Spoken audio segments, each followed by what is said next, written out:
Okay, ini adalah bahan-bahannya. Sebiji bawang besar, Cik Orchid potong besar-besar macam ni. Okay, sedikit halia. Ada cili ketuk, ikutlah kepedasan masing-masing. Ada 5 ulas bawang putih. Ada sebiji tomato, ada akar ketumbar. Okay, kat sini ada serai. Ada lengkuas, Cik Orchid ketuk. Ada daun limau purut. Ada sebiji limau nipis, kita akan ambil jus dia ya. Okay, kat sini ada daun ketumbar. Ini sayuran pilihan, ada bunga kubis, ada baby corn dengan carrot. Ini adalah seafood dia. Sotong, udang dan ketam. Okey, jom kita start masak. Kita panaskan air. Okey, untuk kuah ni boleh agak-agak lah air banyak mana. Kalau tak cukup nanti boleh tambahkan dian ya. Okay, mula Cik Orchid akan rebuskan semua bahan-bahan ni. Serai, lengkuas, halia, bawang putih, bawang merah. Okey, ni akar ketumbar. Okey. Daun limau purut. Okey, tomato.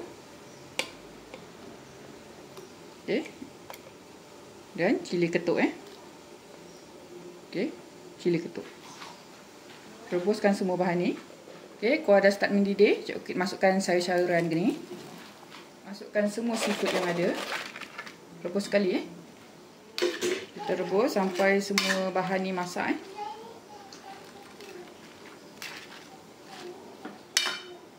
Kita tambahkan air lagi untuk kuah. Okey.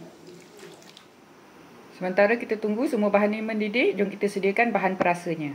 Okey, kat sini ada perahan jus limau nipis. Okey. Cik Orchid masukkan chicken stock, letak 2 sudu. Okey. Garam 2 sudu. Kemudian letak gula. Okey. Letak dalam 1,5 sudu. Kalau suka lebih boleh lebihkan ya. Lepas tu letak sos ikan ataupun kita panggil kicap sotong. Okey, letaklah lebih kurang dalam 4, 5, 6 biji. Okey, itu saja bahan-bahannya. Boleh masukkan bahan perasa dalam kuah ni. Okey, gaul-gaul sebatikan. Kita tunggu sampai semua bahan ni masak ya. Bila kuah dah mendidih, seafood dah masak, tutupkan api. Tutup api, boleh masukkan susu cair Okey, susu cair ni terpulang pada kita punya ni lah selera, nak pekat ke, nak cair ke. Okey. Masukkan. Okey, Cik Orchid masukkan 1 sendok setengah Kalau tak suka susu cair tak perlu letak ya. Nanti dia jadi tom yum putih jernih. Kalau suka susu cair boleh tambahkan. Dia ada rasa sedap berlemak sikit.